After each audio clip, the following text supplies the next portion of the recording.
What's going on, everybody? Doug here, one of the hosts, producers, and creators of the Genre of Your Life podcast, here with the very first review roundup episode of March. I'm doing better, like I promised. My quick turnaround time from seeing Scream 7 on Saturday night to today's Wednesday, so almost a week, but quicker than sometimes other review episodes. So I guess I'm getting a little better. So I'm a little pat on the back to myself. Happy March, everybody. Hope you're having a great spring season so far. Hope you're staying well, hope you're staying safe. Hope you're seeing some great movies, watching some great TV. I think so far, quarter one started off a little slow, but some kind of outliers, I would say, in shows and movies for the most part. And we are just getting started. We have a lot more. Oh my gosh, guys, Project Hail Mary's in 2 weeks. Can't wait for this. I'm hearing awesome things about it. There was a press screening today, but now being in office, having an office job, I can't go to morning screenings anymore, or even if I wanted to. So I missed out. I'm hearing great things about it, though. And of course, your boy is going to South by Southwest in a few days. So I think now we are T-minus 7 days from this recording. So look out for a lot of cool footage on that from our social medias to our podcast platforms, all on YouTube. I'm going to be covering a lot. I mean, seriously, a lot, from screenings, Q&A like I did last year. Really kind of, I'm going to be on the ground. Kind of covering everything this year. Looking forward to it. Bought a lot of cool equipment to try out this year for South by. I'm gonna be very Tony Stark. No, I'm kidding. I'm gonna be the Temu Kmart version of Tony Stark. So I'm not even cool as that, but I got a lot of cool new stuff to try out. More new microphones. Hopefully sound better than our last microphones for when we do reactions. It's kind of man the street kind of stuff. And let's see, got cool. You'll see a lot of cool more tech I want to check out. So look out for that. But again, hope you're all doing pretty well. On this review roundup episode, I have only one movie to review for you all this week, which is Scream 7, and a movie that's causing a lot of division in the Scream fans and the movie fans and the social media world, we'll say that much. And I'll probably be ranking the Scream franchise because when Scream 6 came out a couple years ago, I did a franchise ranking on TikTok, as well as the podcast, when the podcast was still very new. I think we were like month 4 of doing the podcast when Scream 6 came out. So a lot has changed in the past 3 years, for better or for worse. So I'm looking forward to kind of doing my, I would say, updated tier list, or updated kind of ranking of the franchise for you all, for our day ones who've been listening to us been following us since day one of the podcast. So hope you all are still sticking with us for almost 4 years later, which is crazy. So I'm looking forward to kind of covering this movie, seeing if you're guessing if I felt like this movie or not. Well, look out for that. And then I will have a couple more review episodes for you all, more bonus episodes. Probably won't be any full episode of the podcast until I get back from South by. So I know you probably missed Nick and Moses. I missed them too. Don't worry. Probably tired of me mumble and kind of ramble about movies by myself. Now I get it. Trust me, but if you're still listening, I appreciate you. So we will probably be back with a full episode of the podcast, the guys and I, when I come back from South by. If I have time, maybe kind of can Zoom and Skype them from Austin, but probably not. So we should be back with the full episode of the podcast in 2 weeks, and we'll have our Project Hail Mary screenings. I got back the 17th from Austin from South by Southwest, and then Nick and I, we have our press screening of Project Hail Mary on the 18th. So we'll back with a really kick-ass movie to review. Hopefully we love this movie the way everyone else is. And I'm a big Phil Lord, Chris Miller fan. Ryan Gosling's my guy. One of my favorite actors, probably top 5 favorite actors working today. So yeah, a lot of cool things in March for the horizon. So have your notifications ready from your favorite podcast platform, from YouTube, TikTok, Instagram. I'm going to be a madman. You're probably sick of me at that point in a week or so. But I'm going to be covering, recording, uploading from South by Southwest. But in the meantime, as always, you can find this podcast on your favorite podcast platform. Like I said, like it's Spotify, Apple, Amazon Music, again, or your favorite podcast platform of choice. And of course, we have our full video element of our show on our YouTube page, youtube.com/Midway Avenue Productions. Whether you're on Spotify, Apple, Amazon, Amazon, all that good stuff. Don't be a stranger. Review, rate, comment. We want to hear from you guys. Your feedback truly means the world to us, and is definitely the DNA and the backbone of the show and our brand here at Midway Avenue Productions. So we want to hear from you guys. Listen, negative, neutral, positive. We want to hear from you guys. Don't be shy. Leave us a review. Leave us a comment. What do you want to see more of? Feedback, comments, suggestions, criticism, anything. We want to, seriously, we want to hear from you guys. So don't be shy. Apple, Spotify, Amazon, YouTube. Let us know in the comments and review section and rating section, because again, we read those, and we do value your input more than anything in the world, because again, the show is what it is thanks to you all, and I really mean that from the bottom of my heart. So thank you all for just being amazing and supporting the show, supporting myself, supporting Nick, supporting Moses, the way we get to do the show. It's been really one of the biggest honors of my life. So thank you all for tuning in every week and hearing us kind of ramble and our love for movies, TV, entertainment. We do appreciate that. Alrighty, folks. With that said, let's get into this first and only movie to review this week. Like I said, it is Scream 7, the 7th entry of the franchise 30 years later. And, for some context too, I'll put this much as well. When I call myself a diehard or day one Scream franchise fan whatsoever, I hopped on board this franchise in 2022. The person I was seeing at the time was a massive Scream fan, so I watched the first one before seeing the 5th one in 2022. I was intrigued. I also was a new horror fan in college, and I don't know why I didn't watch any of the Scream movies when I was in college for some reason. I loved the Halloween 2018 reboot. I also loved the first one with Jamie Lee Curtis. So I don't know why it took me forever to watch Scream, but when I did, I watched the first one, and I think I bought it on Blu-ray because it was on sale. Hey, why not? And loved it. Loved the first one. I can see why it's iconic. Everyone's the movie's great, and really it was really cool to see. Kind of like, it's awesome. Another entry to the Final Girl franchise, seeing as Neve Campbell as Sidney Prescott. And then I watched, probably not the best way to watch them, but I watched 5. I watched 1 to 5. And, I thought 5 was fine when I first saw it. I was like, it was kind of okay for the most part. But I think I just loved the 2018 Halloween reboot so much, where I was like, oh, you can't top that. You can't touch that. And I was like, and they kind of didn't, but I was like, oh, whatever. But I'll be honest, the more I watch the 5th Scream movie, the more it grows on me, the more I like it more. And then when 6 was coming out in spring of 2023, I watched the entire franchise before seeing the 6th one. And if you're a day one follower of us, you probably saw my little TikTok, Instagram that I did of the franchise ranking back then. And I think I remember what. I should probably edit that video for the most part, for that reason too, but for other reasons as well. But and I remember ranking them. I think I ranked them similar to how I ranked them today. And I really enjoy Scream 6 a lot. I think I like Scream 6 a lot more than the 5th one. And I watched it recently again too, and I'm like, oh, this movie kicks ass. This movie is awesome. Also, I'm a big Radio Silence fan. And Radio Silence, yeah, they did Ready or Not, the first one. Big fan of that movie. Look out for my reaction of Ready or Not 2. Here I come next week at South by Southwest. I'm going to the world premiere of that movie. I have my premiere ticket. I cannot wait for that movie. I think it's Radio Silence is the director's names. Director, yes, it is. There is Matt Bettinelli Open and Tyler Gillett, and they've done, again, Ready or Not, Scream 5, Scream 6, and Abigail, and I freaking love Abigail. That was probably my top 10 of 2024.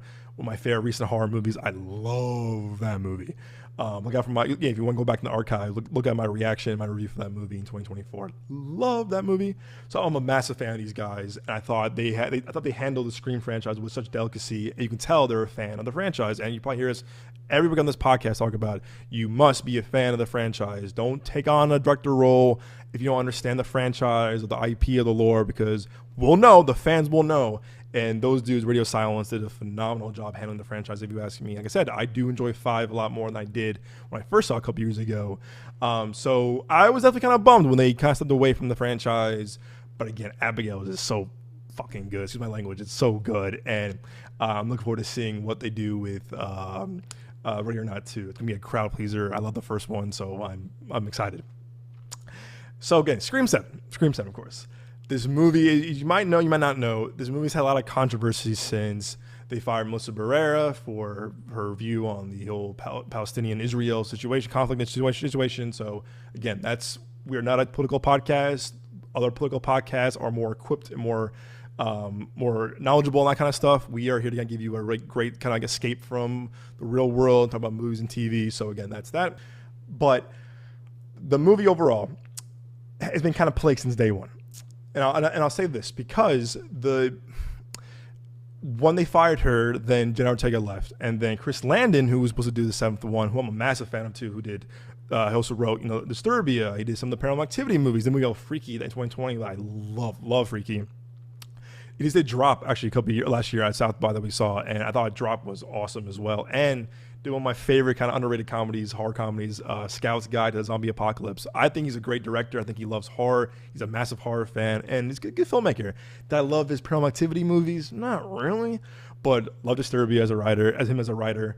I like Drop a lot, love Scout's Guide, and I love Freaky. Love that movie. So I was kind of bummed that he kind of walked away out of the whole kind of controversy, but I get it. The movie was plagued. And him not being around that kind of, what's the word? Kind of just like the negativity, I would say. But that's that. I'll say that much. But Kevin Williamson obviously came back, who was the original writer of the Scream movies, who again kind of created this franchise right next to Wes Anderson. Whoa, that would have been a different movie. Wes Craven. So Kevin Williamson came back, and I was like, oh, okay, the guy who created this franchise along the legendary Wes Craven, who's no longer with us. Okay, wasn't my first pick, but you know what? Why not? But walking into this movie, like I said, it was very, very divisive, very, very, very divisive, and hearing mixed things, can for better or for worse. And like most people, I think you should go into the movie with an open mind, with kind of just like hey, listen, support the filmmaker, so if you want to see it, great. If you don't want to see, you don't have to see. If you don't want to see it, don't see it. It is your decision. You can hold it. No one's gonna hold you to that. I wouldn't hold you to that. But hey, do what's best for you. So again, but like most movies, we're here to give you our honest opinion on stuff and kind of see where it goes. But I want to preface this by saying too, I think you should go see this movie for yourself, have your own opinion. Do what you will. But you don't have to see this movie. You don't want to. But I'm a big believer on that. See it for yourself. You don't like it. And my thing also too is don't bash a movie if you haven't seen it. One of my biggest pet peeves in the film universe, film Twitter, all that. The movie, it's something that where it's like, I feel like this movie, I feel like nowadays, like, oh, the movie was terrible. Oh, what do you like about it? Oh, I didn't see it. It's like, well, you can't simply say that, because if you haven't seen the movie, again, you can say, hey, listen, I'm not into this movie because X, Y, Z. That's fine. But don't bash a movie if you haven't seen it, and don't bash someone against. It's a very messy thing, and it's very hypocritical if you ask me. But I think that's just my opinion personally. So again, a lot of my friends are massive horror fans and more massive Scream fans than I am. My buddy Nino, my good friend to this day now, massive Scream fan. I mean, this is his like No Way Home. This is his Spider-Man. This is his Avengers, and he's a massive Scream fan. So to me, it's kind of like people who I trust and love and who I adore and who inspire me. I was looking forward to their reactions, and people who I trust and who I kind of collaborate with very often or talk to or close in my life like the movie. So I'm like, what? Let's go. So again, saw it on Saturday with Nino, who's again the Scream expert, if you ask me, in Scream. Like, I mean, he's an encyclopedia when it comes to Scream franchise and the Scream and facts, all that kind of stuff. And I also like seeing a horror movie with a crowd opening weekend, because again, I think back when I saw Halloween opening weekend in college, the 2018 when I was like, oh my gosh, it hits. And I remember seeing Abigail at a press screening, and it was press and also general admission kind of movie fans, and people went nuts. I mean, it went nuts, and I love seeing a horror movie with a crowd, and a movie like this, like Scream, Halloween, whatever, because the energy's there and everyone's really into it. Opening weekend, it's a special time, if you ask me. Let's start off by saying this. Okay, first off, Scream 7. Let's get into the whole synopsis of it all first, as we usually do here on the podcast. Let me pull up. I can do this quicker. There we go. Scream 7. When a new Ghostface killer emerges in the quiet town where Cindy has built a new life, her darkest fears are realized as her daughter becomes the next target. Determined to protect her family, she must face the horrors of her past to put an end to the bloodshed once and for all. Dun, dun, dun. Alrighty. Is this movie a great movie? No.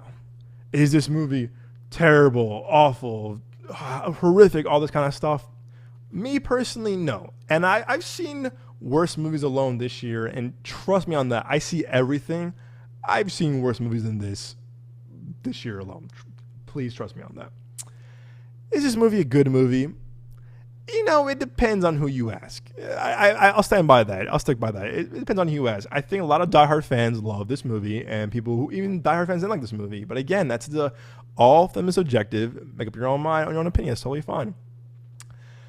I think this movie is, I'll say, decent. This movie for me worked in parts, just in parts. Overall, I can't say it worked for me that way, but in parts it did. With the good. The heart of this movie is definitely Neve Campbell coming back as Sidney Prescott. I mean, she's a certified badass in this.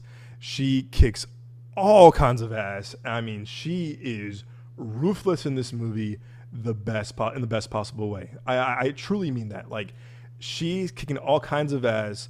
She's a iconic final girl for a reason, iconic character overall, and for a reason. And this movie, once again, proves that Neve Campbell is Sidney Prescott. She is this franchise, and adds a lot of this, a lot of this, adds a lot of special sauce to Scream. And I thought her involvement in 5 worked really well with the new characters and the new kind of like generation of Ghostface and Scream fans. With that said, yes, I would have liked to have seen the core 4 and the Carpenter sisters come back for this movie. I really did, because as I was new to the franchise, I was very invested with their storylines from 5 and 6, and I was kind of like, ooh, if they ended here, I'd be cool with that. But if they do more with this Carpenter sisters and the core 4, I would have been hyped about that too. Because again, I like Melissa Barrera in the movies. I liked Jenna Ortega in the movies. Also liked Mason Gooding in the movie, as well as I'm always blanking her name, who plays Mindy, Jasmine Savoy Brown. I liked those characters a lot. I really did. So I was kind of bummed when we didn't see them come back. And there they are. If you're watching us on YouTube, there they are right there. That to me, I was like, I really liked the 4 of them a lot. I thought they had great chemistry, and they were big highlights from the 5th and 6th movie. So yeah, I was bummed that I didn't get to see them again in this. But again, bringing back the person who kind of started it all, besides Wes Craven, Kevin Williamson, and Neve Campbell, you're like, okay, this could be good. I saw a lot of similarities, I would say, with my dog's kind of being crazy now. What are you doing, Blue? I saw a lot of similarities with Jamie Lee Curtis's Laurie Strode from the 2018 Halloween movie in this. I'm not comparing the two movies whatsoever, because Halloween 2018 is miles upon miles, light years ahead of this movie in quality and just being an overall enjoyment movie. I mean that. I love 2018 Halloween so much. I remember watching the first one, the original 78 version in my apartment, and then seeing the 2018 one with friends opening weekend at the AMC on Mill Avenue and ASU, and again with packed house. People went nuts. Love that movie. That was being a new horror fan in that era, I would say. So I love that movie. But I did see a lot of similarities of kind of like Laurie Strode moments in this movie with Neve Campbell as Sidney Prescott, because I was like, this movie to me though really is. Well, I saw a lot of similarities is because to me this movie, the heart of it is a story about a mother and daughter and legacy. And I'm a sucker for a movie about parent and child, mother and daughter, mother and son, father and daughter, father and son. I'm a sucker for this kind of legacy and generational kind of, like trauma and the history of it all. I love movies about that. So really though, this movie really is about mothers and daughters, and just the legacy that you leave, that legacy of your past, and how you kind of like introduce that to your kids and to your family. And I liked a lot the whole thing with Sidney Prescott and her daughter Tara. I really liked that dynamic a lot, because I'm like, oh wow, I just that works for me. And I didn't know the actress playing the daughter before, so again, who played Isabella May. So again, not knowing her before this definitely made him feel more believable of like daughter. Again, if it was like Sydney Sweeney, I would have been like, oh, here we go. It's a stunt casting, whatever. Even Kenna Grace was in this movie a lot. I'm glad she didn't play the daughter, because it would have been like, okay, who's hot right now? Let's put him in this movie. Done. So again, not knowing Isabella May, that added a lot to the movie, and me kind of like really believing this mother and daughter dynamic and the generational kind of like, trauma and the history that you kind of leave behind for your daughter, and kind of all the stuff that she's got, the Sydney went through in this franchise. So I really did love, and I did respect the mother and daughter kind of being the heart of the movie.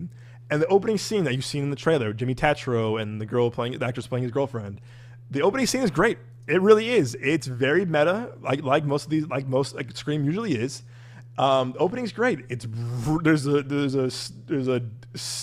kill in the opening scene that is brutal. This movie is brutal. This movie is gory. This movie does not hold back whatsoever. I mean, again, everything you like about Scream and Ghostface and the iconic kills, this movie has it for sure. Don't get me wrong. Like the iconic kill, the iconic like brutality of it all, it has not.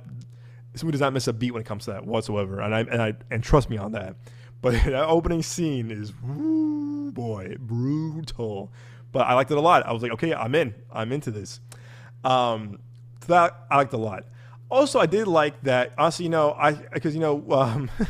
McHale's in this, and I grew up watching Community, even The Soup, and I was kind of hoping. I was like, oh, I hope he's not the villain. Like, oh, it's probably Joel McHale. He's probably the villain. I hope he's not. And I won't confirm or deny that he's not the villain, not one of the ghost faces.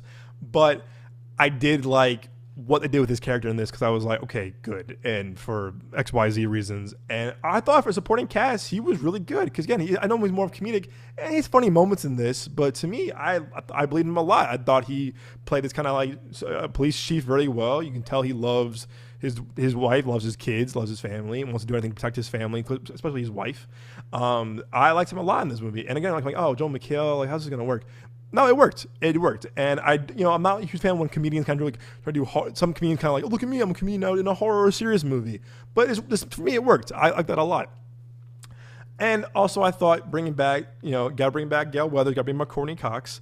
I think, her chemistry with Neve Campbell, they have not missed a beat. They're great together in this movie, as they are in the entire franchise. And a lot of heartfelt scenes in this movie between the two of them. And I like that a lot, because I was kind of like, oh, please don't make it like, corny or whatever too. But I really do feel like, I really do feel like, they gave Courtney Cox's Gail Weathers a lot to do in the fifth one, the sixth one, and the seventh one. That like she only had a singular footnote. Like fifth and the sixth one, she had a lot to do in the sixth one. I'm like, cool. They definitely utilized her well in these movies, if you ask me personally. And I did like they brought back, Mason Gooding, and I keep forgetting her name once again. Where she screams 7, and is it Jasmine Savoy Brown? I just said it too. Where is she? Jasmine Savoy Brown. There she is. Yeah. So they bring back the twins, Mindy and Chad. And I really did like them coming back, because I thought they had a lot of great scenes in 6 and 5 and 6.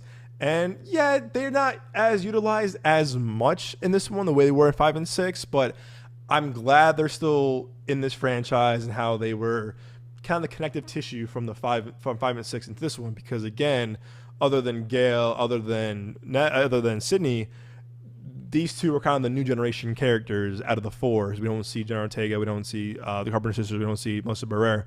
So that's that. So I did like that they came back for this one, but again, it could have been utilized a bit better.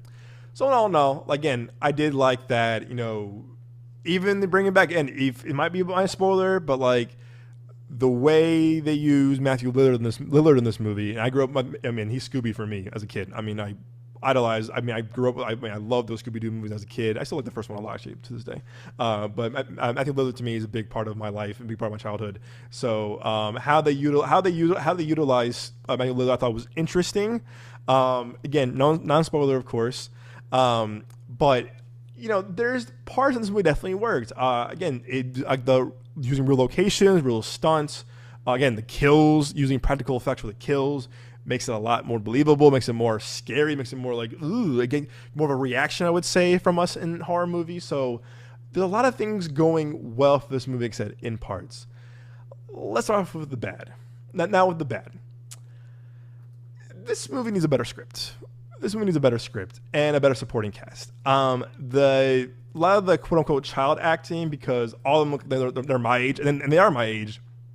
A lot of the high schoolers in this, played by McKenna Grace. Who else is in this? Celeste O'Connor. Where is the guy who plays the boyfriend? Isaac Germain and Sam Reckner. Y'all ain't fooling us. Y'all look like you're in college or older. And I think some of them are my age. And I'm like, you guys don't look like you're in high school whatsoever. And again, it's one of those high schools where it's like, oh, we only had the most cutest and prettiest people in the school. It was like, oh, you're one of these schools where you only hire models, and like, come on now, like let's cut the shit. And I was like, oh, we're doing this, whatever. And I gotta be honest, a lot of supporting cast in this does not work, and they don't add anything to the movie. And I was kind of like, some of the acting was like way overdone, or even kind of creepy, where I was like, ugh, really? So supporting cast really brings this movie down. The dialogue is very 2000s, even 90s at times, where you're like, oh, guys, like the dialogue and the screenplays were much, I would say, quote unquote, elevated in 5 and 6, and you're kind of, I won't say diminish, but you're kind of diminishing like the reputation of 5 and 6 of how the screenplays and how they were written better in those movies. And this one kind of just feels like a giant step back, where I was like, this is not really all that great. I'll be honest. I'm like, no. So, I gotta say, like, whenever I see, like, when I saw the new, like, in the teen who were, no, them in their 20s, like the younger actors in this, it took me out, because I was just like, this doesn't work, and it's kind of laughably bad at times, where I was like, yeah, let's not do this doesn't work. I do think there's, not spoiler of course, but spoiler wise, there is a use of AI in this movie as a plot device. And I gotta be honest with you guys, I am sick and tired of AI now in movies, because I've seen now this year alone 5 movies, not including this, that has use of AI, of like, oh, AI this, like used as an actual plot device in this movie. And I'm tired. It's overdone. It's an overused MacGuffin. It's an overused kind of tool that people use, that the characters use in this movie, or it's around somehow, and I'm just tired of it. It's overdone already. It's like, it's now beat to the ground, where it's just like we get it. Like we understand. Okay, AI is here. I get it. You don't have to include it in every movie, every show. All right, like you don't have to make a big look AI this, AI that. It's like no. Like you can use it in for movies here and there, but when it's a pretty major part of your story and what your characters have to deal with, it's just, I'm tired of it. Like, I've seen movies alone. If I see another AI movie by AI or used as a plot device, I'm gonna be like, stop doing this. Like, why? Like, was that iconic Michael Jordan thing? Stop, get some help. Because like it's annoying. It's annoying, and I'm just kind of like, it's overdone. I roll. I'm like, oh, AI this, and AI is so, it's so talked about every day now, and real life stuff. It's just like, oh, okay, like it doesn't work. So I didn't like the use of AI in this. I thought it was overused. I thought it just had no really meaning. I mean, I get, trying to be trendy, but I think when you use it, you kind of date your movies in a way, if you ask me. So the use of AI in this really lost points where I was kind of like, oh man, really, you got to go this AI route to a degree. And I was like, all right. Again, I won't say how they use it or how it's done in this, but for me, though, like I said, and we see everything in this podcast. All of us do. I mean, I guess we are proud. Again, me and Moses are proud Regal Unlimited members. But again, having the privilege of going to these press screenings and seeing all these movies early, we see a lot of stuff. And so I'm just kind of I'm over movies that are like, AI this, and they use that like, yeah, listen to this. Oh God, I have this AI thing. It's like, no, stop. It's to me now kind of lazy writing. It's just not, doesn't add anything special to the movie anymore. So that's how I see it personally. And even the reveals I was kind of like, okay. I mean, I knew one of them for sure. I was kind of like, it's going to be this person. I was like, oh yeah, there's that. Sure. Okay. So the reveals are definitely kind of lackluster. I did like one of them had a thing I was kind of like, okay, I kind of see it, so I can get behind it a little bit. Not entirely, but I would say this is definitely bottom of the barrel, bottom of the franchise reveal of the best kind of reveals. Like, this doesn't come close to any of the other reveals of the movies. I put this probably like on par with Screams 3. I'm not a Scream 3 fan whatsoever, and I'll get to that more of my ranking after we do this review. But reveal wise of the the reveals are kind of like, it kind of goes, all right, sure. Like, I wasn't like, oh my gosh, it was that person. Like, oh, I wasn't caught off guard. I wasn't like, But I was never bored in this movie. It wasn't like, oh my god, get on with it. Yeah, it drags in parts, especially in the third, especially maybe the middle-ish to the third. I was kind of like, oh, let's. I see we're here, and some people get brutally stabbed or murked, and I'm like, you cannot survive that, and people survive it, and I'm like, hold up. And once again, this kind of continues the trend of Ghostface getting like popped in the face by a fire extinguisher or something, a brick, something that you're kind of like, you should not be alive right now. I mean, you got Home Alone, you got like Sticky Bandit like knocked out by a brick, and you're like, no, you can't survive that. No. So again, this movie definitely is no stranger to continuing the trend of like impossible ways to survive an attack by XYZ things. I'm like, who you bullshitting here? Like, no. So again, I was never bored in this movie. I was never like, oh man, like this movie sucks. But like I said, there was parts that worked and parts that didn't work. So it's kind of like this was kind of battling itself to me in ways. And there was some kind of weird cameos, like Mark Consuelos, who I do like, but like in this movie, he's kind of just like, why is he in this? It's like, well, no, that makes no sense. Like, all right. And there's some cameos too that are used by a plot device that I'll say that I'm like, it doesn't like have the same kind of like legacy effect. I'm like, all right, it doesn't have that kind of like the emotional effect. I'm like, oh, sure, you're gonna do that, but sure, let's go with that. So, but again, like I said, I really did like the mother-daughter dynamic. I love seeing Nev Campbell back as Sidney Prescott, who's just kicking all. I mean, there's a few kills in this where I was like, again, dear Lord. There's one regarding a beer tap where to this day now, I can't unsee it now. Like, oh, that's your beer tap. I think of a kill now. I'm like, oh my Lord. So when you know, if you know, when you see it, you'll see it. What can I say about this movie too that hasn't been already said? But yeah, it just kind of feels like this could have been a bit better. This could have been a bit better. But I don't. Again, like I said, I've seen worse movies alone this year and even last year included. So it's like, I know it was just, to me, it was just kind of fun, middle of the road, kind of like fine. Again, I had fun here and there, but yeah, it just didn't like, kind of like wow me, or didn't kind of like lure me in the way the first one did, 2 did, even 4, 5, 6 did. Where I was kind of like, I probably won't watch. I mean, if I do another kind of franchise rewatch, sure, but yeah, I wouldn't go again. I wouldn't buy this on Blu-ray or 4K, even with the cool steelbook that it had. And it has a really cool steelbook that I want to like. I would get if I like the movie more, but I can't see myself paying all this money. It's a badass steelbook right there.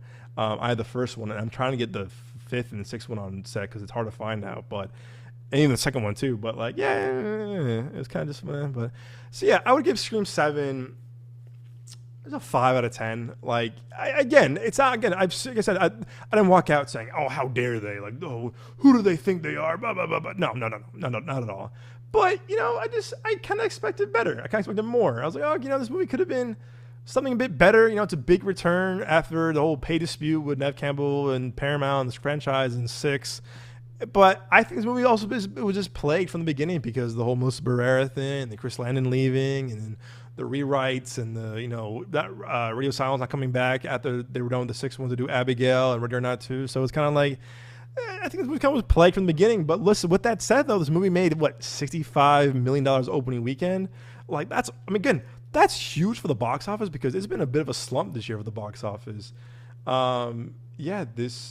Despite boycotts, this movie definitely. What was the weekend? Let's see here. Yeah, $63.6 million. It's now the biggest one of the franchise, and it was massive for Paramount, massive for the box office. So hey, listen, that's still a win right there. So, again, I'm not gonna be like, don't see this movie, blah, blah, blah. And like I said, like someone that would have liked to see the Carpenter sisters and Melissa Barrera back in this franchise, But again, I can't help but say I did like Nev Campbell a lot in this movie. I did like seeing her just like really kind of like embrace her roots as Sidney Campbell, but again, make her just like kick-ass, badass kind of like almost like action character now. So it worked from parts it worked for me, but overall, I would like to talk to more people who are massive Scream fans, kind of pick their brain of like what they thought about it. But overall, 5 out of 10. So yeah. With that said, though, I will rank these movies again for you all, including 7. And let's go with how should we do this? And I haven't even seen the show. How the show was really bad too. The show was like, ugh, like I'm not even gonna try to like. Yeah, I've heard not so good things about the franchise, about the show. Um, Scream franchise, including 7. Do we even have a poster for this? Oh man, let's see. Can I get it? Yeah, there's that too. Okay. Scream. Let's go. Okay, so in order, I would go Scream 2. Actually, I love Scream 2. Scream 2 has also a really horrific thing about movie theaters in the beginning. I like 2 a lot. I thought it kind of like added a lot. I thought the comedy worked in Scream 2. I thought the new additions worked very well in Scream 2, and the whole college thing. And there's a scene that makes me sad regarding a truck and a character where I was like, oh no. But I like Scream 2 a lot. I really do. Followed by that, I would go Scream the original in '96 because again, I know how iconic it was, know how like it really kind of changed the game for some people. And to me, watching it in 2022, yeah, my dog's agreeing with me too, right, Blue? Even in 2022, I definitely liked kind of just like where it went. I was kind of like, I didn't remember that certain people were the killers or whatever. Like, oh, okay, but again, if it worked for me, but I liked a lot, liked a lot, and I can see why it had a mass appeal and it was a cult classic and it spawned this franchise. So I'll go with Scream 1 in the second for my second slot. Number 3, I would go with Scream 6. I like Scream 6 a lot, and I'm glad I saw that in theaters. I like that they took it out of was it Westboro? Hold on, Scream location. Woodsboro. Oops, close enough. Woodsboro, California. So I like that they put it into New York and make it really kind of like grittier, more kind of even scarier, more like ruthless at time. Ghostface has a shotgun in this movie, and it's like whoa! And then that whole bodega scene is bonkers. And I thought this again, what Radio Silence did very well, just really ramped up the franchise. I mean, look at this. With a shotgun. I mean, it was. I remember seeing like the photo of this, and I was like, "Damn, he got a whole ass shotgun in this movie. Like, what is going on here?" And that bodega scene is great, and the opening scene is great too with Samara Weaving and the film students. It's like, whoa, it's brutal, but the whole thing with the shrine as well. I don't know. It really worked for me, and so well that when I watched it again, I liked even more watching it again on streaming the other day before seeing the 7th one. So yeah, Scream 6 for me, 3rd place. I'm not bad about it. In the 4th slot, I would go Scream the 5th one, which is called Scream. Again, when I first saw it, didn't really care for it, but watching it a couple times, I'm like, yeah, this works. This works for me now. Like I can see like how it worked for people and why it definitely was a decent reboot. Was it the best reboot? No, but I can see why it works for people and if you were a fan of the franchise. So again, liked it more. So yeah, I would put it at 5. I put 5 at 4. The 5th movie at the 4th spot. Great soundtrack too. The sad death. The death scene kind of got me. I'm like, oh no, and then that was me being a new fan of the franchise. So it worked. The Scream 5 worked for me. The more I watch it, and the more I appreciate it for it. I thought Jack Quaid was really good in this as well. And it's cool that Mikey Madison, who's in this, got her a Nora role. Sean Baker, who directed and wrote, Oscar-winning Sean Baker wrote and directed Nora. Saw her in this and casted her from Scream. So that's pretty cool. But again, this movie definitely grows on me the more I watch it. So I would go Scream 5 in the 4th slot. In the 5th slot, I would go Scream 4. I remember when Scream 4 came out, I was in the 7th grade, and the trailers kind of scared me. I was like, I would never watch that again. I was too much of a wuss back then to watch horror movies. I was like, no, never. And I thought Scream 4 had some cool things going for it. Definitely some very kind of brutal kills, but also there's also Wes Anderson. Keep doing that. Wes Craven's. Could you imagine a Wes Anderson Scream movie? How weird it would be. Probably like Tom Hanks and I don't know who else. Bill Murray. It would have been weird, but Scream 4 had a lot of cool things going for it. Wes Craven's last Scream movie as well. Definitely late 2000s, early 2010s vibe. When I watched in 2023, I was like, oh yeah, this is very of its time for sure. Like a lot of horror movies are, but very 2010s. You're like, oh, okay, and definitely a good opening scene as well. But yeah, it's kind of for me and kind of like, yeah, it's not terrible, but like, yeah, I wouldn't put it over the other ones, the previous ones that I just ranked. So yeah, in the fifth slot, I would put Scream 4. I'm like, yeah, I definitely enjoyed it, and again, I like some of the actors in it as well. And then in the sixth slot, I would do Scream 7 because I think I liked it a lot more. Not more, but I liked it a bit more than Scream 3. And like I said, you heard in my review about it all. There's a lot of cool things about it. Neve Campbell coming back really kind of in the whole mother and daughter aspect really kind of like worked for me. So I put Scream 7 in the sixth slot. And in the seventh slot, I would put Scream 3. I did not like Scream 3. I remember watching because I think I was like, yo, like alpha of like 1 and 2. Oh, let's keep watching them. And then 7, so it was 3. I was kind of like, this kind of sucks. I was like, this is kind of whack. And sure enough, and it was like the reveal didn't really work, and I was just like, they were kind of grasping at that point where it was like, oh, let's keep doing Scream movies because they make money, and it's like, and it just did not work for me. And I remember like I had no desire to watch that movie ever again because when it ended, I was kind of like, nah, I'm good. Like I'm good. This doesn't work, and it tried a little being too meta. I mean, I did like Scream 3, the Jay and Silent Bob cameo is kind of funny. Again, I know they were both Miramax or Dimension movies at the time, so that's kind of funny. When Gail Weathers, again, Courtney Cox kind of flip them off. That's kind of funny. So I really do like the Jay and Silent Bob. Again, I'm a big Kevin Smith and Jay Muse fan, so that's kind of funny. But that's really bad at Scream 3. So that's my ranking, guys. Yeah, I don't know. I really don't. Scream 3, I was kind of like, yeah, this was atrocious, but they all kept me winners, right? So yeah, guys, that is my ranking of the Scream franchise. Let us know in the comment section below on the YouTube or the podcast, whether on Spotify or Apple or Amazon, your personal ranking. Do you like Scream 7? Let us know your feedback again. I want to hear again. Let's have a conversation going. If you like the movie, do you like the movie? Hey, it's fine. Let's have a conversation going. Let's talk about it. We want to hear from you guys. So don't be a stranger. Don't be shy. Leave us a comment in the YouTube video section, or on the podcast or the podcast comment section, review section.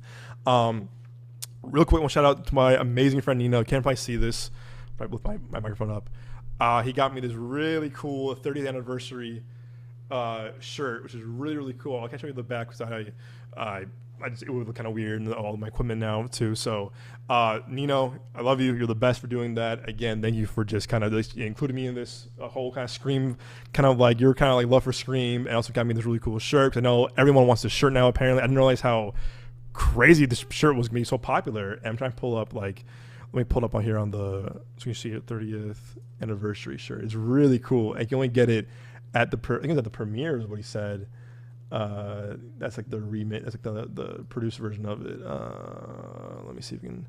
30th anniversary Scream Kill Tour. Let's see if you pulled up. He went to the TikTok content creators and event in LA with our friend Seth. He brought Seth along with him to go see that to do it. And it's really, really cool. So. Yeah, there it is. Yeah, it's the back is really cool. It's the 30th anniversary. It's kind of like a concert shirt, but like all the victims of all the movies. So it's really cool. I wore it the other day when we went to the movies with him, and I wore it out as well to the bars afterwards. I got a lot of compliments. So Nino, I love you. You're the best. Thank you for doing that for me. I love the shirt. I'm just looking for a cool T-shirt like this. Yeah, there it is. Yeah, look at that. I think it's cool. I think it's sick. I love the shirt. So thank you, Nino. You're the best. I'm wearing this for the review and the reaction. So, that's how you know that I love the shirt and appreciate you. So thank you, Nino. You're the best. But yeah, guys, that is this review Roundup episode, the first of March, the many of March, I would say. Look out for a lot more stuff. We'll say this weekend. I'm going to try to see The Bride. Looking forward to it. I'm a big Maggie Gyllenhaal fan, and of course Christian Bale fan. I mean, come on now, Rachel and Bruce Wayne from Dark Knight. And then I might see Hoppers on Sunday, if depending on packing and for South by and everything. So I will definitely have another review episode for you all before I leave, probably 2, and then We'll be on the press screening of Reminders of Him, the new Colleen Hoover joint. Oh my God, that Colleen Hoover adaptation on Tuesday. So I'll have my review of that, probably post it on the embargo list next week, but I'll definitely do a reaction on that and probably edit it on the road on the flight over. So look out for that. So a lot of cool things, guys, in March. So have your, again, notifications ready on Spotify, Apple, Amazon, YouTube, everything, because we're coming in hot. We have a lot of cool footage, a lot of cool collaborations. Look out for people that we're going to collaborate with. And then, once again, if you're in South by next week, you're in Austin or just in Austin, hit us up. Hit me up. DM me, The Young Jones on Instagram. DM us on Instagram. Midway Avenue Productions, Gmail. Midway Avenue Productions at gmail.com. Love to collaborate, hang out, get a beer, talk about movies with you all, get some food. Let's do it. I'm always game. But until then, my friends, stay well, stay safe. But as always, more importantly, we will see you all at the movies.